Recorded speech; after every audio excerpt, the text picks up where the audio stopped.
సంపూర్ణ కార్తీక మహాపురాణము చతుర్వింశ అధ్యాయము 24వ అధ్యాయం.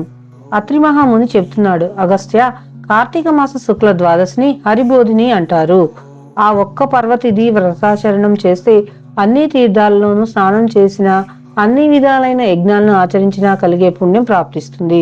విష్ణువు పట్ల, ఏకాదశి పట్ల భక్తిని కలిగిస్తుంది.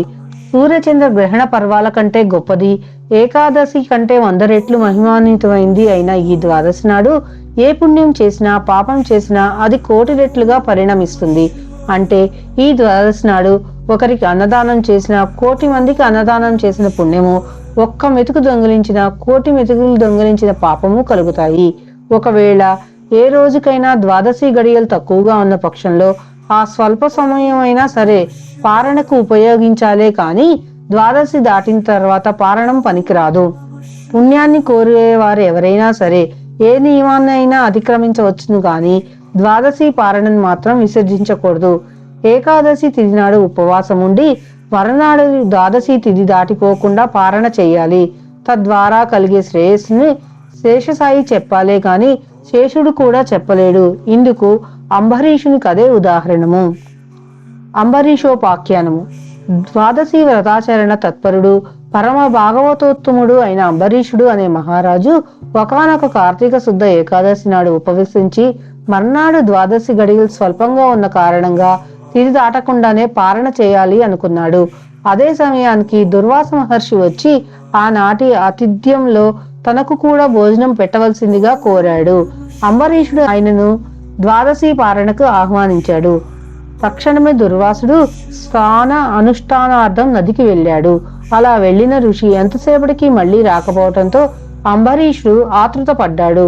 ఆ రోజున ద్వాదశి గడియలు స్వల్పంగా ఉన్నాయి. కాలాతిక్రమణము కూడా కాకుండా పారణ చేసి తీరాల్సి ఉంది. అతిథి వచ్చే వరకు ఆగటం గృహస్థు ధర్మం, దానిని వదలలేడు. ద్వాదశి దాటకుండా పారణ చేయటం ఈ వ్రత ధర్మం, దీనిని వదులుకోలేడు. అది కాక ద్వాదశి వ్రతాన్ని ఉల్లంఘించిన వాడు విష్ణు భక్తిని విసర్జించిన వాడు అవుతాడు. ఏకాదశి నాడు ఉపవాసం చేయకపోతే ఎంత పాపం కలుగుతుందో ద్వాదశి నాడు పారణ చేయకపోతే అంతకు రెట్టింపు పాపం కలుగుతుంది. అంతేకాదు, ఒక్క ద్వాదశి పారణాతిక్రమణ వల్ల ఆనాటి వ్రతఫలంతో పాటుగానే పూర్వం చేసిన 12 ద్వాదశి పారణల మహాపుణ్యం కూడా హరించుకుపోతుంది.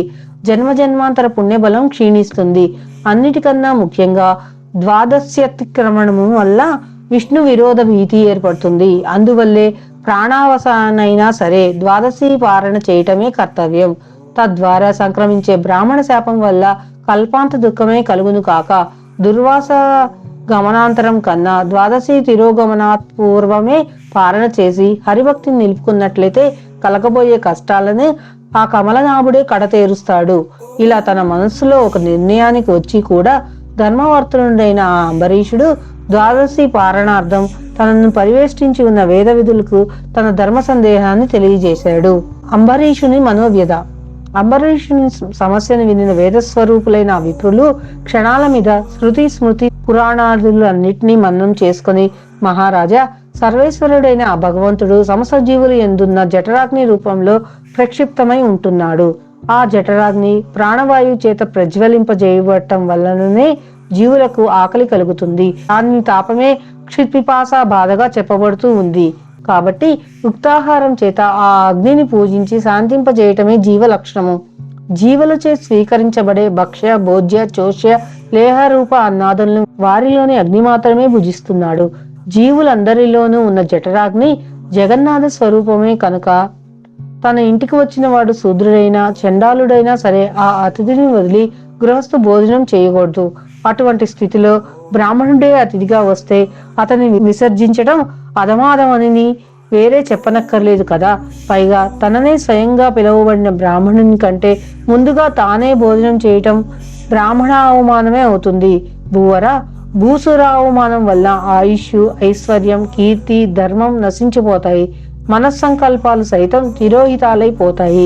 బ్రాహ్మణుడు సర్వదేవతా స్వరూపుడుగా చెప్పబట్టి ఉండటం వల్ల బ్రాహ్మణ అవమానం సర్వదేవతలను అవమానించడంతో సమానమవుతుంది.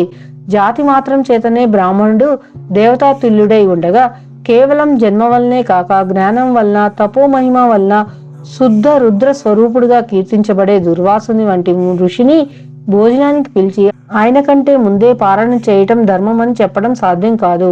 కోపిష్టి అయిన ఋషి శపిస్తాడనే భయాన్ని ప్రక్కకు నెట్టి చూసినా బ్రాహ్మణాతిథి కంటే ముందుగా భుజించడం కీర్తికరమైంది కాదు.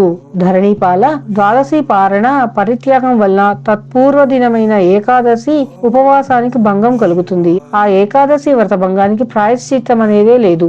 ఇట్లు బ్రాహ్మణాతిథిని అతిక్రమించడం వలన కలిగే విప్ర పరాభవానికి కూడా విరుగుడు లేదు. రెండూ సమతూకంలోనే ఉన్నాయి. ఏవం శ్రీ స్కాంద పురాణ అంతర్గత చతుర్వింశోధ్యాయ సమాప్త. 24వ అధ్యాయం సమాప్తం.